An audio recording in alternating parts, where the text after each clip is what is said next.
আসসালামু আলাইকুম ওয়া রাহমাতুল্লাহি ওয়া বারাকাতুহু।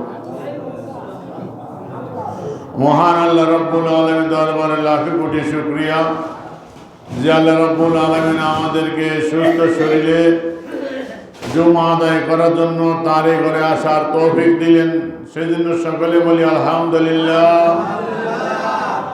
আল্লাহর হামদের সাথে সাথে লক্ষ কোটি দরুদ ও সালাম সেই রাসূল মকবুল সাল্লাল্লাহু আলাইহি ওয়াসাল্লামের রওজায়ে আথারে, জিনারি উত্তরসূরি, জিনার আওলাদ সুলতানুল হিন্দ খাজা গরিব নওয়াজ রহমতুল্লাহ আলাইহি কে হিন্দুস্তানের সুলতান করে দিন প্রচারের জন্য পাঠিয়েছেন সেই রাসূল মকবুল সাল্লাল্লাহু আলাইহি ওয়াসাল্লামের রওজায়ে আথারে লক্ষ কোটি দরুদ ও সালাম।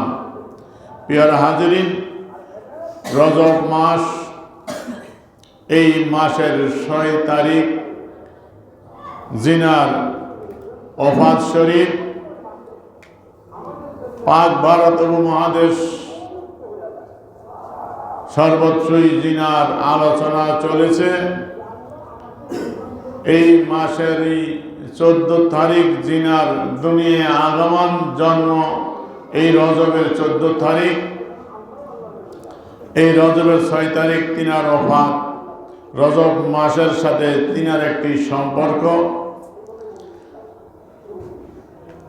সুতরাং তিনার সম্পর্কে আলোচনা করা আমাদের নৈতিক দায়িত্ব। এই পাক ভারত উপমহাদেশে ইসলামের আলো যিনি জ্বালাইলেন, হিন্দুত্ববাদ যেই হিন্দুস্তানে ছিল, সেখানে তিনি এসে আজমির শরীফ আসলেন। সেখানে এসে তার মাধ্যমে লক্ষ লক্ষ হিন্দু অমুসলিম ইসলামের আলো লাভ করলো। ঠিক কিনা জোরে বলেন? সুতরাং তার জীবনী সম্পর্কে, তার সম্পর্কে জানা বোঝা এটা আমাদের নৈতিক দায়িত্ব। তিনার ইসলাম প্রচারের কারণে আমরা ইসলাম চিনেছি, আল্লাহ রাসূলকে চিনতে পেরেছি। সুতরাং আজকে তার জীবনের উপর কিছু আলোচনা করব। আল্লাহ রাব্বুল আলামিন পবিত্র কোরআনুল কারীমে ইরশাদ করেছেন, আলা ইন্না আউলিয়াল্লাহি লা খাউফুন আলাইহিম ওয়া লা হুম ইয়াহজানুন। যে নিশ্চয়ই যারা আমার ওলি, আমার বন্ধু, তাদের দুনিয়ায় আখিরাতে কোনো ভয় নাই, ডর নাই, চিন্তার কোনো কারণ নাই। ঠিক খাজা গরিব নওয়াজ রহমতুল্লাহ আলাইহির জীবনীতে আমরা তাই দেখি। আল্লাহ বলেছেন শেষে, লাহুমুল বুশরা ফিল হায়াতিদ দুনিয়া ওয়াল আখিরা, দুনিয়া আখিরাতে তাদের জন্য সুসংবাদ, খোঁজখবর রয়েছে। সুলতান হিন্দ খাজা গরিব নওয়াজ রহমতুল্লাহ আলাইহির সাথে আমরা তাই দেখি, তিনি দুনিয়াও কি শান শওকত ছিল, ইন্তেকাল করেছেন, কত শো বছর হয়ে গেল, এখনো তার শান শওকত তেমনই রয়েছে, সম্মান তেমনই রয়েছে। সুতরাং আল্লাহ রাব্বুল আলামিনের মাহবুব যারা হয়, প্রিয় যারা হয়, তাদের সম্মান আল্লাহ এমনভাবেই দেন। রাসূল মকবুল সাল্লাল্লাহু আলাইহি সাল্লাম হাদিস শরীফে ইরশাদ করেন, ইনদা যিকরিস সালিহিন তানজিলুর রাহমা। যেখানে আল্লাহর নেক বান্দাদের আলোচনা হয়,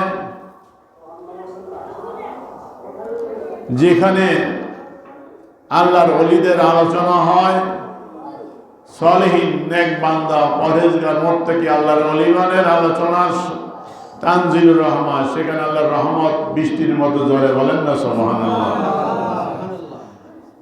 আল কাশফুল খাফা গ্রন্থের 1770 নং হাদিস, যেখানে আল্লাহর ওলিদের জিকির হয়, আলোচনা হয়, সেখানে আল্লাহর রহমত বর্ষিত হয়।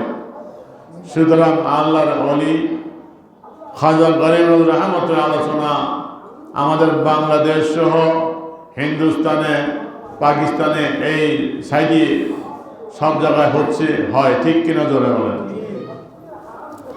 আমরা কেন ভালোবাসবো খাজা গরিব নওয়াজ রহমতুল্লাহ আলাইহি আল্লাহর ওলিদেরকে? এই ব্যাপারে দুটি হাদিস বলে আমি তার জীবনীতে চলে যাচ্ছি।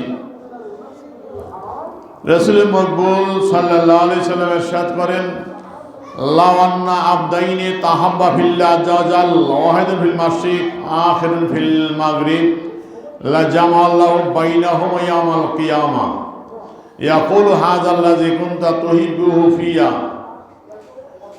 রাসূল মকবুল সাল্লাল্লাহু আলাইহি ওয়াসাল্লাম ইরশাদ করেন, দুই ব্যক্তি একজন অন্যজনকে ভালোবাসে, আল্লাহ আবদাইনা তাহাব্বা ফিল্লাহ আযজা ওয়াজাল, আল্লাহর মহব্বতে। একজন পৃথিবীর পূর্ব প্রান্তে, অপরজন পশ্চিম প্রান্তে, দেখা নাই, সাক্ষাৎ নাই, চিনিও না, জানেও না, কিন্তু আল্লাহর জন্য মহব্বত করে ভালোবাসে। আল্লাহ রাসূল বলছেন এই ভালোবাসা বিনিময় কেমন? লা জামাল্লাহু বাইনাহুম ইয়াওমাল কিয়ামা, কিয়ামতের দিন আল্লাহ রাব্বুল আলামিন যে যাকে ভালোবাসে তার সাথে আল্লাহ মিলন ঘটায় দিবেন, বলেন না সুবহানাল্লাহ। এবং আল্লাহ বলবেন, ইয়াকুলু হাযাল্লাযী কুনতা তুহিব্বুহু ফিয়া, এই সেই ব্যক্তি যাকে আমার জন্য ভালোবাসতা, বলেন না সুবহানাল্লাহ। তাহলে বোঝা গেল এই হাদিসের আলোকে আমরা যারা খাজা গরিব নওয়াজ রহমতুল্লাহ আলাইহিকে ভালোবাসি, কিয়ামতের ময়দানে আল্লাহ পাক গরিব নওয়াজ রহমতুল্লাহর সাথে আমাদের সাক্ষাৎ করাই দিবেন, ঠিক কিনা জোরে বলেন? আল্লাহ নিজে পরিচয় করাই দিবেন, হাযাল্লাযী, এই সেই ব্যক্তি, কুনতা তুহিব্বুহু ফিয়া, যাকে আমার জন্য ভালোবাসতা, বলেন না সুবহানাল্লাহ। এই গরিব নওয়াজ যাকে আমার জন্য কি ভালোবাসতা, আল্লাহ পরিচয় করাই দিবেন। আরেক হাদিসে আল্লাহ রাসূল বলেন, এক সাহাবী জিজ্ঞাসা করলেন আল্লাহ রাসূলকে, ইয়া রাসূলুল্লাহ কাইফা তাকুলু ফি রাজুলিন, আপনি ওই ব্যক্তির ব্যাপারে কি বলেন? আহাব্বা কাউমান লাম ইয়ালহাক বিহিম, যে এমন ব্যক্তিদের ভালোবাসে যাদের সাক্ষাৎ সে পায় নাই, যুগ আলাদা, শত শত বছর আগে চলে গেছে, সে পরে আসছে, কিন্তু ভালোবাসে আল্লাহর জন্য। যেমন গাউসুল পাক খাজা গরিব নওয়াজ রহমতুল্লাহ আলাইহি, যিনারা 500 হিজরির লোক ছিলেন, তো এখন 1450, তাহলে তাদেরকে আমরা ভালোবাসি কত বছর হয়ে গেছে। এই ভালোবাসা আল্লাহ রাসূল বলেন বিফল হবে না। কেমন হবে? আল্লাহ রাসূল সুসংবাদ দিয়ে গেলেন। এই সাহাবী জিজ্ঞাসা করলেন, ইয়া রাসূলুল্লাহ ভালোবাসে এই ব্যাপারে কি হবে? লাম ইয়ালহাক বিহি ফাকালাল মারু মা মান আহাব্বা, ব্যক্তি ওই ব্যক্তি, মাল মারু মা মান আহাব্বা, ব্যক্তি ওই তার সাথে থাকবে যে যাকে ভালোবাসে, বলেন না সুবহানাল্লাহ। আপনি আমি যাকে ভালোবাসবো কিয়ামতের ময়দানে তার সাথে আল্লাহ পাক আমাদের রাখবেন, বলেন না সুবহানাল্লাহ। সুতরাং খাজা গরিব নওয়াজ রহমতুল্লাহ যদি আমরা ভালোবাসতে পারি তাহলে তার সাথে আল্লাহ আমাদের রাখবেন। গাউসুল পাককে যদি ভালোবাসতে পারি তার সাথে আল্লাহ আমাদের রাখবেন, ঠিক কিনা জোরে বলেন? সুতরাং এই জন্য আমরা আল্লাহর ওলিদেরকে ভালোবাসি, যাতে কিয়ামতের ময়দানে আল্লাহর ওলিদের সঙ্গে আমরা থাকতে পারি, ঠিক কিনা জোরে বলেন? সুতরাং খাজা গরিব নওয়াজ রহমতুল্লাহ আলাইহি আল্লাহর এমন এক মাহবুব ছিলেন, স্বীকৃত মাহবুব, এন্তিকালের সময় যাকে আল্লাহ সার্টিফিকেট দিলেন, যিনি 6 রজব রাত্রিবেলা যখন ইন্তেকাল করলেন, খাদেমকে বললেন যে এশারের নামাজের পর যা আমার ঘর থেকে, রুম থেকে, হুজরা থেকে সকলকে বের করে দাও, আমি ভিতর দিয়ে দরজা বন্ধ করে দেবো, কে আমাকে রাত্রে ডিস্টার্ব করবে না, ডাকবে না। আল্লাহর সাথে সম্পর্কে চলে যাবেন। সবাইকে বিদায় করে দিলেন। খাদেম দূরে দিয়ে দাঁড়িয়ে আছে, যারা ছিল তারা দূরে চলে গেছেন, দরজা বন্ধ, খাদেম অনেক রাত্র পর্যন্ত দেখলেন যে ইবাদতবন্দি চলছে, আওয়াজ পাওয়া যায়। ফজরের সময় যখন আসলেন ডাকার জন্য, দরজা নক করলেন, ভিতরে সারা শব্দ পাওয়া যায় না। যারা ছিলেন বুঝে গেলেন যে তিনি আর নাই, আমাদের থেকে হয়তো বিদায় নিয়েছেন। অনেক চেষ্টা করে দরজা যখন খুললেন, দরজা খুলে ভিতরে যখন আসলেন, দেখেন শুয়ে আছে, কবর মোবারকের মধ্যে লেখা হাজা হাবিবুল্লাহ মাতা বিহুবিল্লাহ। বলেন না সুবহানাল্লাহ। সোনালী অক্ষরে জল জল করছে, কপাল মোবারকের মধ্যে আল্লাহ লিখে রাখছেন কুদরতি ভাবে, হাজা হাবিবুল্লাহ মাতা বিহুবিল্লাহ। এ কে? গরিবের নামাজ কে? হাজা হাবিবুল্লাহ, এ আমার বন্ধু, মাতা বিহুবিল্লাহ, আমার মহব্বত ইন্তেকাল করেছে। বলেন না সুবহানাল্লাহ। যাকে আল্লাহ ইন্তেকালের সময় সার্টিফিকেট দিলেন, সিল মেরে দিলেন, হাজা হাবিবুল্লাহ মাতা বিহুবিল্লাহ। এ কে? সে আমার বন্ধু, আমার হাবিব, সে ইন্তেকাল করেছে আমার মহব্বত, আমার ভালোবাসায়। বলেন না সুবহানাল্লাহ। সেই গরিবের নামাজ। সুতরাং জিনার অবদান আমাদের ঈমান পাওয়ার ব্যাপারে জেনে অস্বীকার করলে আমাদের মূল কি অস্বীকার করা হয়। সুতরাং তার সম্পর্কে আসেন আমরা কিছু জানি, তার জীবনী সম্পর্কে, তিনি কিভাবে কষ্ট করে ইসলাম প্রচার করলেন। তিনার আব্বা এবং আম্মা উভয় আওলাদ রাসূল ছিলেন। আব্বার নাম ছিলেন সৈয়দ খাজা গিয়াসউদ্দিন আহমদ সানজালি রহমাতুল্লাহ আলাইহি। তার আম্মা ছিলেন সৈয়দা উম্মুল ওরা। বাবা ছিলেন হযরত হোসেন রাদিয়াল্লাহু তাআলা আনহুর বংশধর। মা ছিলেন হযরত হাসান রাদিয়াল্লাহু তাআলা আনহুর বংশধর। বলেন না সুবহানাল্লাহ। গাউসে বাগের মতো বাবা মা উভয় দিক দিয়ে আওলাদ রাসূল। খাজা গরিবনাজ রহমাতুল্লাহ আলাইহি বাবা মায়ের উভয় দিক দিয়ে আওলাদ রাসূল। বলেন না সুবহানাল্লাহ। গাউসে বাগ যেমন উভয় দিক দিয়ে ছিলেন আওলাদ রাসূল, মায়ের দিক দিয়া, মা বাবার দিক দিয়া, গরিবনাজ রহমাতুল্লাহ আলাইহি বাবার দিক দিয়া মায়ের দিক দিয়া আওলাদ রাসূল। হোসেন এবং হাসান এর জন্য বলা হয়। বাবা গিয়াসউদ্দিন আহমদ সানজালি রহমাতুল্লাহ আলাইহি বড় আলেমে দ্বীন ছিলেন। তিনার কাছেই খাজা গরিবনাজ রহমাতুল্লাহ আলাইহি 7 বছরে কোরআন শিক্ষা গ্রহণ করেন। বাবার 3টি ফলের বাগান ছিল ছোট ছোট। এই বাগানের ভিতরে তিনি বাবার সাথে কাজ করতেন, বাগানের পরিচর্যা করতেন, আর সকাল সন্ধ্যা বাবার কাছে পড়াশোনা করতেন। কিন্তু অল্প বয়সেই তার আব্বা আম্মা তাকে রেখে দুনিয়া ছেড়ে চলে যান। তিনি ছোটবেলা থেকেই অন্য বাচ্চাদের থেকে আলাদা ছিলেন। ছোট ছোট বাচ্চারা যখন খেলাধুলার মত্ত থাকে, তিনি খেলাধুলার মধ্যে ছিলেন না। বাবা মা যখন চলে গেলেন,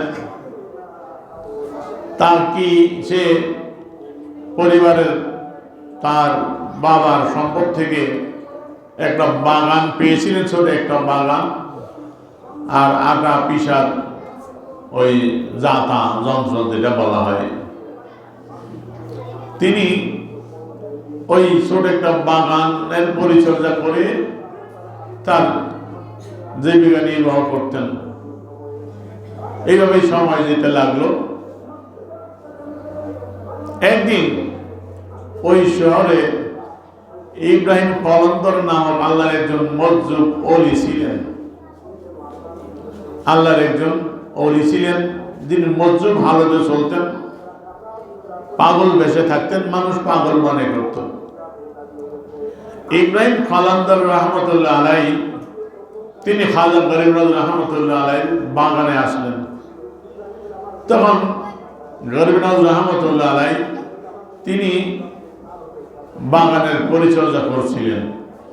যখন ইব্রাহিম কলন্দর রহমতুল্লাহ তার বাগানে আসলেন, তিনি তার কাজ টাজ রেখে তাজিম করে তাকে বসতে দিলেন, সম্মান করলেন, সালাম করলেন, কর্মবসী করলেন, আদবের সাথে বসাইয়া বাগান থেকে পাকা এক থোকা আঙুর এনে সুন্দর করে দিলেন খাওয়ার জন্য।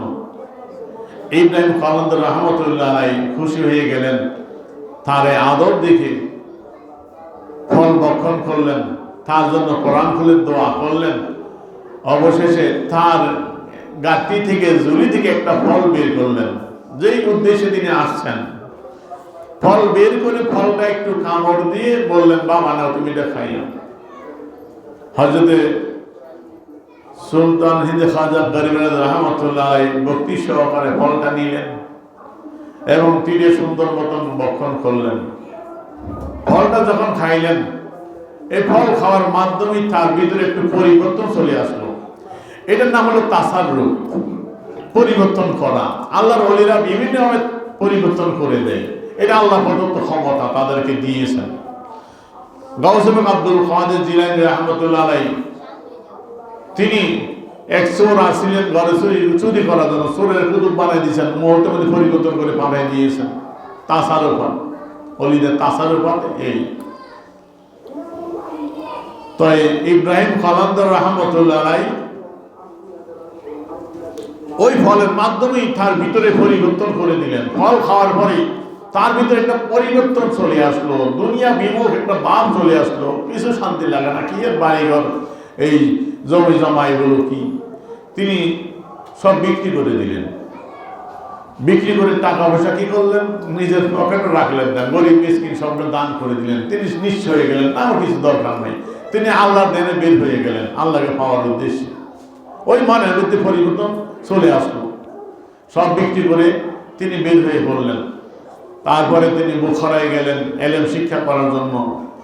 হযরত হিশামউদ্দিন বুখারী রাহমাতুল্লাহ আলাইহি জবরশ্রেষ্ঠ আলেম ছিলেন। তিনার কাছে 7 বছর কোরআন হাদিস ফিকহ তিনি অধ্যয়ন করলেন।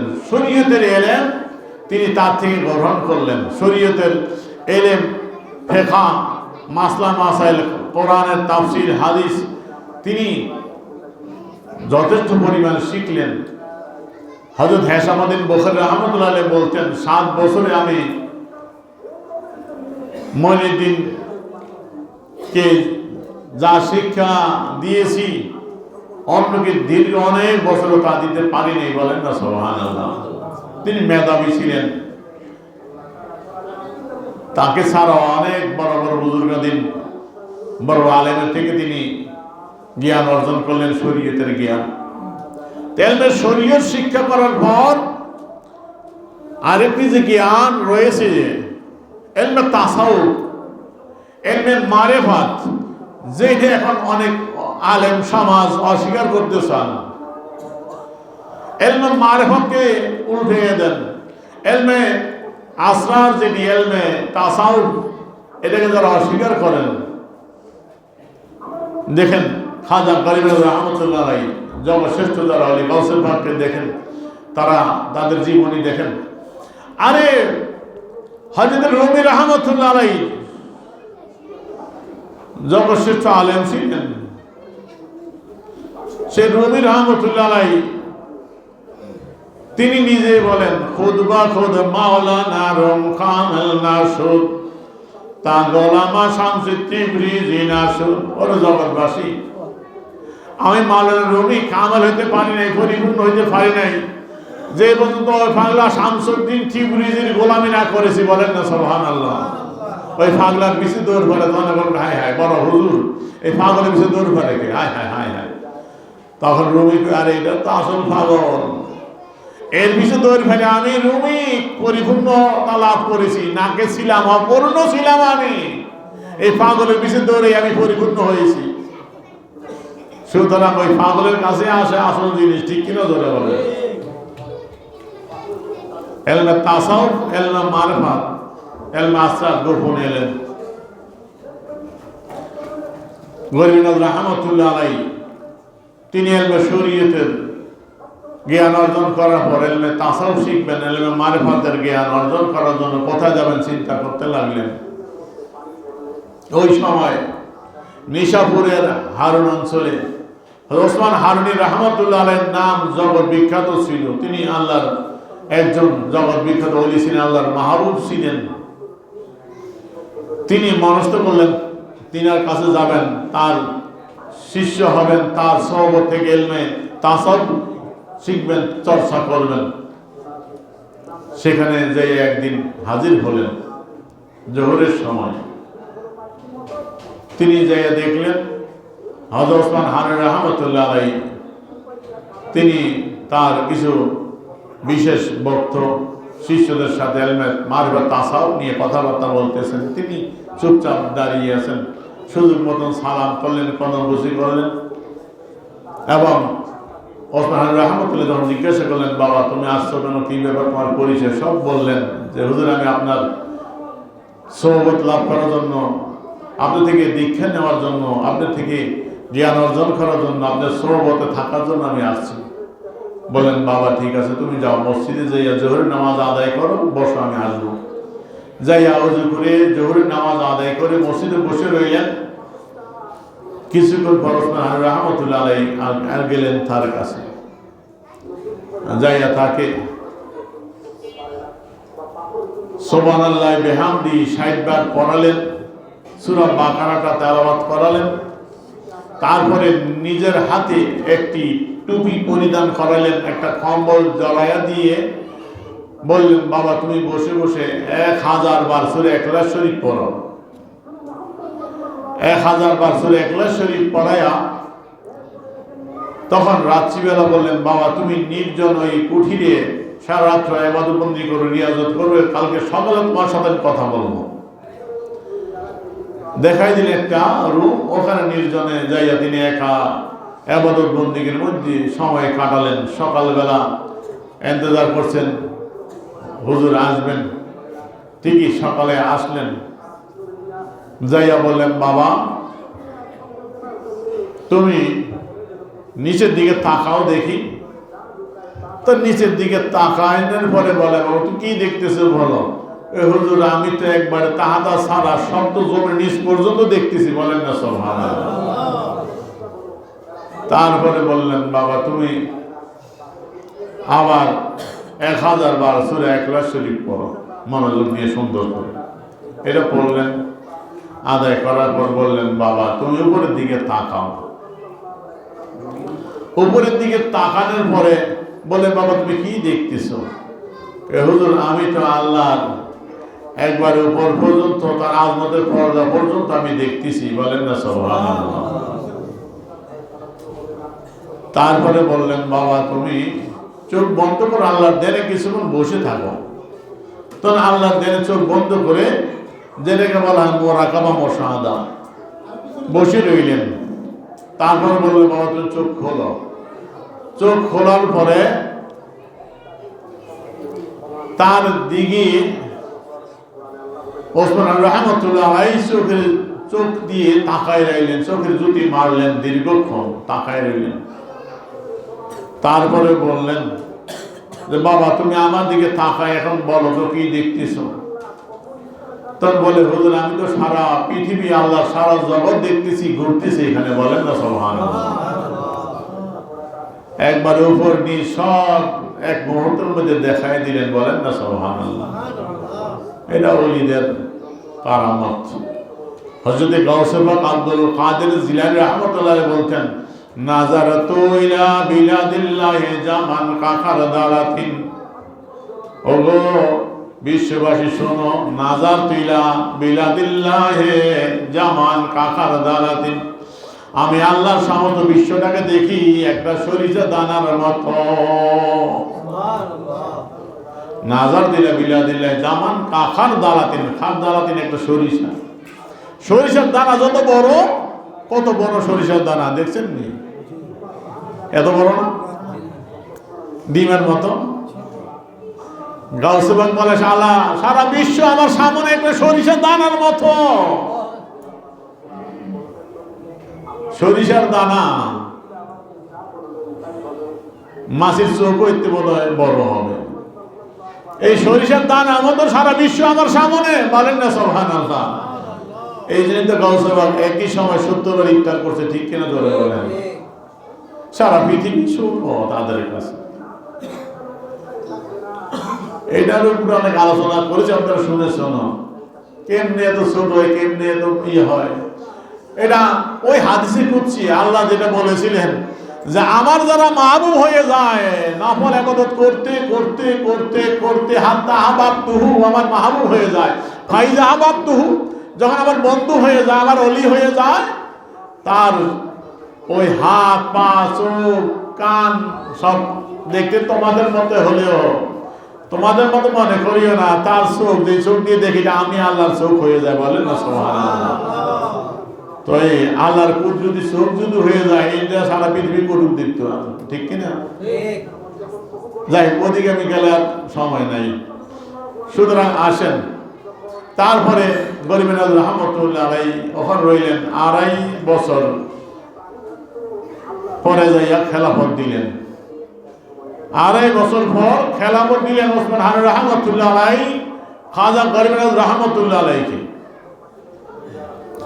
এখন তো বর্তমান অনেকেই খেলাফত পাইলে রুশ নাই, আরে আমি তো বড় ওলি হয়ে গেছি, আমার খেলাফত দিছি, নিজেই এখন দরবার খুলে মুরিদ করে আয় হয়, আর তার শাইখের আর চিন্তা করানো লাগে না, আমি তো বিশ্বাস এখন। আর গরিব রহমতুল্লাহ আলাইহি 2.5 বছর পর খেলাফত দেওয়ার পর তিনি পীরে মুর্শিদকে ছাড়েন না, আরো 18 বছর পীরে মুর্শিদের গোলামি করেছেন, বলেন না সুবহানাল্লাহ। পীরে মুর্শিদের খেদমত করেছেন আরো 18 বছর। এই 18 বছর পীরে মুর্শিদের গোলামি করার পর, পীরে মুর্শিদের গোলামের মাধ্যমে আয় এটা ভাই, এমনি কিতাব পড়ার মধ্যে আয় না, এটা সিনার এলেন, এটা গোলামের মাধ্যমে। এই জন্য তো রুমি বসিলেন, তা গোলাম আর শামসুদ তিবরিজি না আসুক, আমি শামসুদ তিবরিজি গোলাম না হওয়া পর্যন্ত আমি পরিপূর্ণ হইতে পারি নাই। গোলামই হইতে হয়, পীরে মুর্শিদের ওস্তাদের গোলাম হইলে ছাত্র এলেন পায়। আর যদি অহংকার তাকাবুরি থাকে তো এমনি শেষ। 18 বছর পীরে মুর্শিদের গোলামি করলেন। হজে গেছেন অনেকবার, হজে যাওয়ার সময় পীরে মুর্শিদের বোঝা আসবাবপত্র মাথায় করে বোঝা বহন করছেন, গোলামি করেছেন। 18 বছর পরে পীরে মুর্শিদ কয়, বাবা আর কত থাকবো আমার কাছে, এখন যাও না, তোমার দিকে সারা পৃথিবীর মানুষ চেয়ে আছে, তুমি দ্বারা অনেক খেজমত হবে, তুমি খেজমত করো, ছড়াইয়া পড়ো। পীরে মুর্শিদ অনুমতি নিয়ে পীরে মুর্শিদ আদেশে তখন ছড়াইয়া পড়লেন, বিভিন্ন দেশ সফর করলেন। পীরে মুর্শিদ দিনের দাওয়াত দেওয়া বিভিন্ন জায়গায় বের হয়ে গেলেন।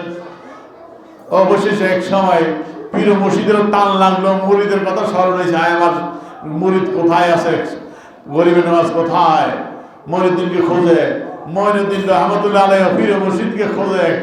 এখন উভয়ের অন্তরের আডারে টান লাগছে, ঘুরতে ঘুরতে উভয়ের সাক্ষাৎ হয়ে গেল, বলেন না সুবহানাল্লাহ। হজের মৌসুম, এখন ওসমান রহমতুল্লাহ আলাইহি, বাবা চলো হজটা করে আসি, চলেন। সাগরিদকে নিয়ে চলে গেলেন হজে। বাইতুল্লাহ যাওয়ার পর তোয়াফ করলেন, সেখানে তিনি তোয়াফ করলেন বাইতুল্লাহ, তোয়াফ করে হাত তুলে বলে, আল্লাহ তুমি আমার মঈনুদ্দিনকে কবুল করো। আওয়াজ আসলো, আমি তাকে আগে থেকে গ্রহণ করেছি, বলেন না সুবহানাল্লাহ।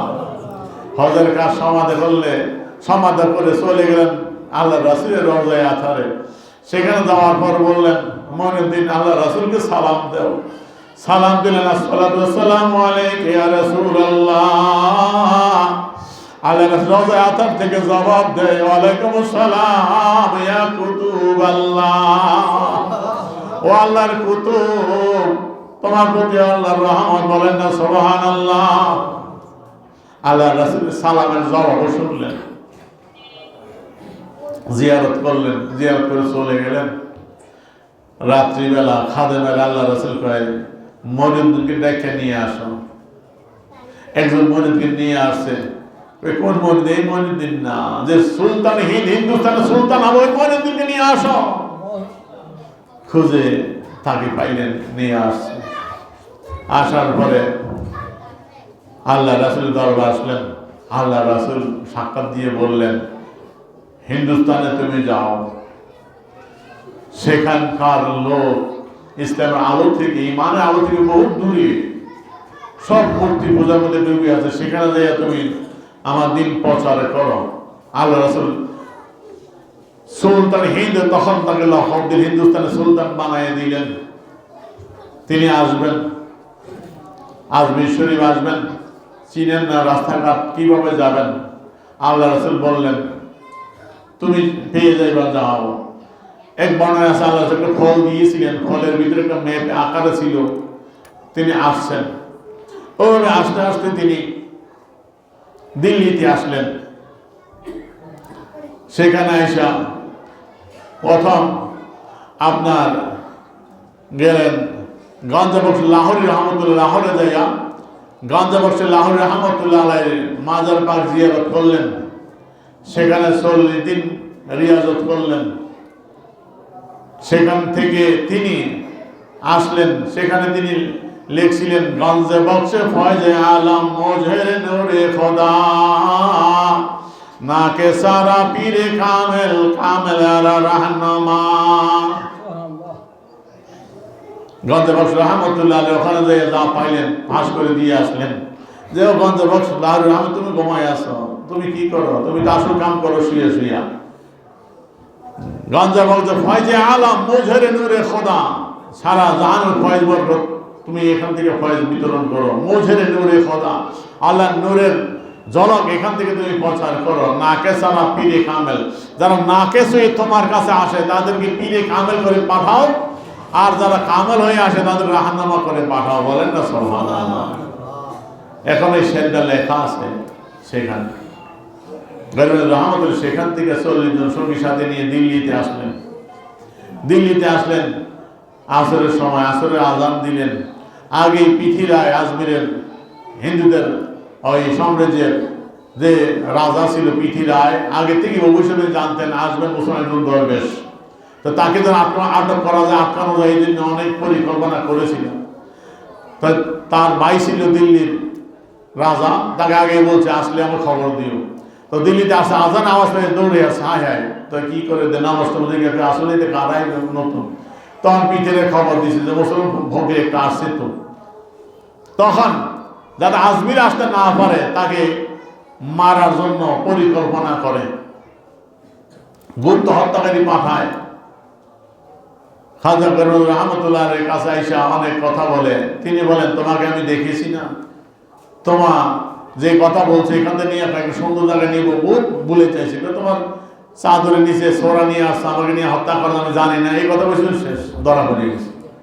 তিনি ওখান থেকে রওনা দিলেন। তিনি আজমিরে আসবেন উদ্দেশ্য।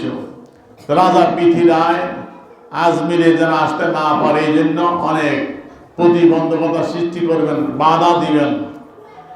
তিনি ওই পৃথিরায় চিন্তা করলো আজমির আইসা বলে একটা অবস্থা হবে যেন আসতে না পারে, আগে দিন আটকানো যায়। তখন ওই তার সেনাপতিকে বললো তুমি রাস্তায় যাইয়া 500 সৈন্য নিয়ে সেখানে থাকো, তরবারি খুলে রাখবা, যখন মুসলমান ফকিরে আসবো ওখানে শেষ করে দিবা, আর বুড়োটার ফলে ধরে নিয়ে আসবা যাতে আজমির আসতে না পারে। তো সেনাপতি সৈন্য নিয়ে দাঁড়িয়ে আছে। যখন আসতেছে গরিব রহমতুল্লাহ তার সঙ্গীদের নিয়ে তাদের কাজটা চলে আসলো, তারা চাইয়ারে তরবারি নিয়ে কিছুই করে না। গরিব রহমতুল্লাহ আলাই কারামত, তিনি তার সঙ্গীদের নিয়ে আজমিরে ঢুকলেন। সেনাপতি শূন্য 500 শূন্য দাঁড়িয়ে আছে এইভাবেই, আর তরবারি চালানোর সুযোগ হলো না। আইসা যাইয়া আজমিরে যাই একটা গাছের নিচে তাবু গাড়লেন। বিকালবেলা রাখালরা আসলো সেখানে তার রাজার উট বাঁধার জন্য। যাওয়ার চেষ্টা করবো আল্লাহ পাক যেন আমাদের গরিব রহমতুল্লাহের সম্পর্কে, অলিদের সম্পর্কে জেনে সেই অনুযায়ী আল্লাহর অলিদেরকে ভালোবেসে তাদের গোলামি করে যেন আমরা আল্লাহর হতে পারি। আল্লাহ যেন তৌফিক দেয়। সকল বলি আমিন। আমা আলাইহিম ওয়া আসসালামু আলাইকুম ওয়া রাহমাতুল্লাহি ওয়া বারাকাতুহু।